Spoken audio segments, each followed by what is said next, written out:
পুনৰ অসম লোহাৰ দেশ পুনৰ অসম লোহাৰ দেশ মুখ্যমন্ত্ৰী হিমন্ত বিশ্ব শৰ্মা ডাঙৰীয়াৰ হাতত অসম শেষ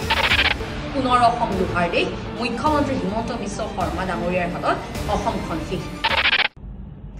মুখ্যমন্ত্ৰী হিমন্ত বিশ্ব শৰ্মা ডাঙৰীয়া যেহেতু আমি সকলোৱে জানো তেওঁ ফেসবুকতে সিদ্ধান্ত লয় ফেসবুকতে তেওঁ যিকোনো কথা ঘোষণা কৰে এক প্ৰকাৰ কবলৈ গলে আমি সকলোৱে জানো তেওঁ ফেসবুকতে সৰকাৰ চলায় সচিবালয় এতিয়া প্ৰয়োজনে নাই এইখন সৰকাৰ দিনত এতিয়া মুখ্যমন্ত্ৰী ডাঙৰীয়া ফেসবুকতে টুইটাৰতে সৰকাৰ চলায় পুন প্ৰথমে মই বিষয়বস্তুলৈ যোৱাৰ আগতে এখাৰী বাক্য ক'ব বিচাৰিছো পুনৰ অসম লোহাৰ দেশ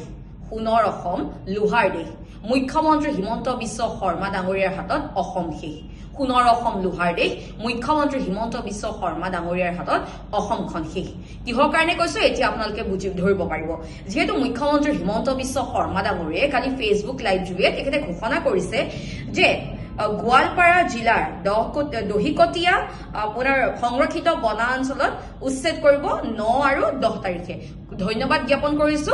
যদি পিজিআৰ ভিজিআৰ বা এনেকুৱা সংৰক্ষিত বনাঞ্চলত যদি কোনোবাই যদি আছে তেনে সেই বনাঞ্চলক উচ্ছেদ কৰিব আমি ধন্যবাদ জনাইছো কিন্তু মুখ্যমন্ত্ৰী হিমন্ত বিশ্ব শৰ্মা ডাঙৰীয়াক এটা প্ৰশ্ন সুধিব বিচাৰিছো শোণিতপুৰ জিলাৰ সোণাই ৰূপাই অভয়াৰণ্যত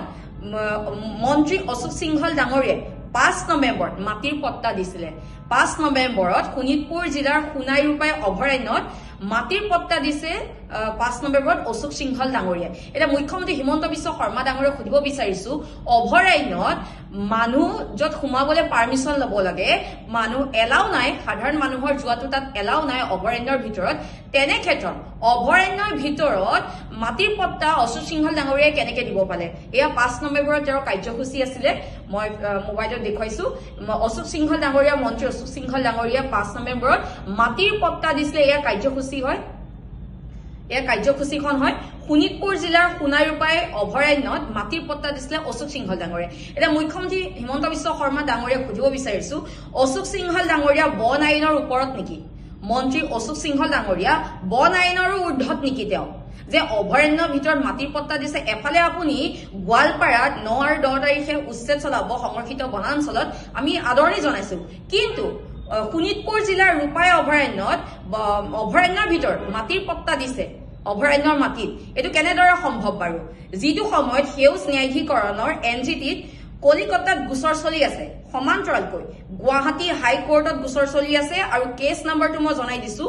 168/2023 কেছ নম্বৰটো হৈছে 168/2023 সেউজ ন্যায়াধিকৰণত কলিকতাতো গোচৰ চলি আছে সমান্তৰালকৈ গুৱাহাটী হাই কোৰ্টতো গোচৰ চলি আছে আৰু যদি চাবলৈ যায় শোণিতপুৰত অসমৰ ভিতৰত শোণিতপুৰত হাতী মানুহৰ সংখ্যা তাতকৈ বেছি আৰু সেই শোণিতপুৰ জিলাতে ৰূপাই অভয়াৰণ্যত মন্ত্ৰী অশোক সিংহল ডাঙৰীয়াই মাটিৰ পট্টা দিছে আচৰিত কথা এই উত্তৰ অসমবাসী মুখ্যমন্ত্ৰী ডাঙৰীয়া আপোনাৰ পৰা বিচাৰিছে আৰু যদি চাই যেহেতু আপনি গোৱালপাৰাত উচ্ছেদ কৰিব ঠিকই আছে আমি আদৰণ জনাইছো কিন্তু এই উৰিয়াম ঘাটত যে নগাই বেদখল কৰিছে তাৰ ওপৰত কিবা ব্যৱস্থা লওক যেটো আপনি সৰ্বশক্তিমান সৰ্বদক্ষী সৰ্বশক্তিশালী বুলি আপনি নিজেই কয় এগৰাকী সৰ্বশক্তিশালী মুখ্যমন্ত্ৰী নাগাই যে উৰিয়াম ঘাটত যে এদৰ মাটি দখল কৰিছে সেই তাৰ ওপৰত কিবা বিহিত ব্যৱস্থা লওক আমি ইয়াৰ পৰা কি বুজিম শোণিতপুৰত এফালে ৰূপাই অভয়াৰণ্যত মাটিৰ পট্টা দিছে আনফালে গোৱালপাৰাত আপুনি উচ্ছেদ চলাব কেৱল মুছলমান লোক হোৱাৰ বাবে উচ্ছেদ চলাব বিচাৰিছে নেকি জানিব বিচাৰিছো ধৰ্মৰ ভিত্তিত উচ্ছেদ চলাব নেকি আপুনি ফেসবুক লাইভ যোগে কালি আৰু এখাৰ কথা কৈছিলে যে মই অকল সপোন নেদেখুৱাও সপোনৰ পম খেদি বাস্তৱক ৰূপায়ণ কৰাৰ বাবে প্ৰচেষ্টাও চলাও আপোনাৰ সপোন কি হিন্দু মুছলিম ধৰ্ম ভিত্তিত বিভাজন কৰি পেলাই কত হিন্দুৱে মাটি দখল কৰিছে কত মুছলমানে মাটি দখল কৰিছে সেইবিলাক বিশ্লেষণ কৰিবলৈ আপুনি উচ্ছেদ চলাই নেকি আমি জানিব বিচাৰিছো যদি তেনেকে আপুনি ভাবিছে তেনেকুৱা সপোন যদি অসমবাসীক দেখুৱাম বুলি ভাবিছে ধৰ্ম ভিত্তিক তেনেকুৱা সপোন বাস্তৱত পৰিণত হোৱাটো আমি নিবিচাৰো আমি ধৰ্ম ভিত্তিত উচ্ছেদ হোৱাটো নিবিচাৰো যদি কোনোবাই ইলিগেলি মাটি দখল কৰিছে তাহলে উচ্ছেদ চলাওক তাত আমাৰ কবলগীয়া একো নাই মুখ্যমন্ত্ৰী হিমন্ত বিশ্ব শৰ্মা ডাঙৰীয়াক আৰু এটা কথা সুধিব বিচাৰিছো এতিয়া যেহেতু শোণিতপুৰ ৰূপাই অভয়াৰণ্যত মাটিৰ পট্টা দিছে মন্ত্ৰী অশোক সিংহল ডাঙৰীয়া অভয়াৰণ্যৰ মাটি পট্টা দিছে এতিয়া মুখ্যমন্ত্ৰী ডাঙৰীয়া আপুনি এই বিষয়ে জ্ঞাত নে অজ্ঞাত যদি আমি আপোনাক এই বিষয়ে খুজো আপুনি তো এখাৰে ক'ব যে মই অজ্ঞাত কাৰণ পৃথিৱীৰ অসমৰ সকলো কথা আপুনি জানে কাৰ গাৰ্লফ্ৰেণ্ড কোট পাৰ্টি কৰিব গৈছে গৌৰৱ গগৈ ডাঙৰীয়া আৰু ভূপেন বৰা ডাঙৰীয়াই বেডৰুমত কি পাতিছে গৌৰৱ গগৈ ডাঙৰীয়া মোবাইল ফোন কেইটা থাকে হাতত তাৰপিছত কংগ্ৰেছৰ ভিতৰত কি চলি আছে ৰাহুল গান্ধীয়ে সভাত কি ক'ব এইবিলাক আপুনি খবৰ ৰাখে কিন্তু সিংহাল ডাঙৰীয়াহে আপুনি খবৰ নাৰাখে কত মুছলমান কত অচিনাকি মানুহে অসমত মাটি লৈছে সেইবিলাক আপোনাৰ আঙুলিৰ মূৰত আছে কিন্তু অশোক সিংহাল ডাঙৰীয়াৰ কথা আপুনি গম নাপায় যিজন অশোক সিংহাল ডাঙৰীয়াই অসমীয়া সংস্কৃতি ভাওনাক অপমান কৰিছিলে যিজন অশোক সিংহাল ডাঙৰীয়াই এটা ৰাজনৈতিক দলক জন্তুৰ লগত তুলনা কৰিছে যিজন অশোক সিংহাল ডাঙৰীয়াই জুবিন ক্ষেত্ৰৰ কাষতে ট্ৰাইবেল বেল্ট এণ্ড ব্লকৰ মাটি নিজৰ হাতত লৈছে সেইজন মন্ত্ৰী অশোক সিংহাল ডাঙৰীয়াৰ কথা কিন্তু আপোনাক সুধিলে আপুনি ক'ব মই গম নাপাওঁ সুধিব বিচাৰিছো যেহেতু আপুনি গোৱালপাৰাত উচ্চে চলাব ঠিকে আছে সমান্তৰালকৈ এই শোণিতপুৰ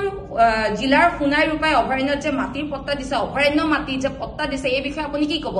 আজি 6 জনগোষ্ঠীক যদি জনজাতিকৰণ কৰা হলে আজি অশোক সিংহাল ডাঙৰীয়া নিচিনা মানুহে সচিবালয়ত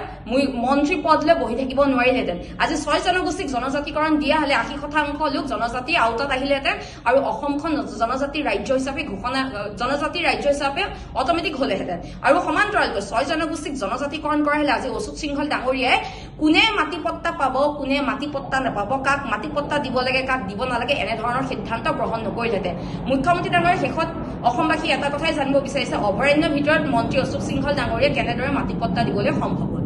কিন্তু মোক কৰা উপলুঙাবিলাকে মোক অদ্ভুত সাহস দিয়ে আৰু কিবা এটা নতুন কৰি দেখুৱাবৰ বাবে মোৰ মনত সংকল্পৰ সৃষ্টি কৰে সেইবাবে মই অকল সপোনেই নেদেখুৱাওঁ সপোনক পম খেদি সপোন বাস্তৱত ৰূপায়ণ কৰাৰ বাবে প্ৰচেষ্টাও কৰোঁ আৰু বহু পৰিমাণে অসমৰ ৰাইজৰ আশীৰ্বাদত আৰু নেদেখাজনৰ আশীৰ্বাদত সফলো হওঁ আৰু সফল হৈ থাকিম কাৰণ আপোনালোকৰ আশীৰ্বাদ সদায় মোৰ শিৰত আছে বহুতে ভাবিছিল উচ্ছেদ বন্ধ হৈ যাব নেকি হিমন্ত বিশ্ব শৰ্মাৰ ওপৰত আমি ইমান দবাও আনিছো আমি তেওঁক মানসিকভাৱে ইমান ব্যতিব্যস্ত কৰি দিছো উচ্ছেদ কৰাৰ তেওঁৰ আৰু সাহস নাথাকিব চিন্তা কৰাটো ভুল নাছিল নেপাল বনোৱাৰ ষড়যন্ত্ৰটোও ভুল নাছিল কিন্তু আপোনালোকক মই জনাব খুজিছো যে আপোনালোকক মই সন্তুষ্ট কৰিব নোৱাৰিলো অহা 9 আৰু 10 তাৰিখে গোৱালপাৰা জিলাৰ দহিকটা বনাঞ্চলত উচ্ছেদ অভিযান আৰম্ভ হ'ব 1000 বিঘা বনভূমি আমি উচ্ছেদ কৰিম আৰু আমি অসমবাসী ৰাইজৰ বন সম্পদ ৰক্ষাৰ যুদ্ধখন চলাই যাম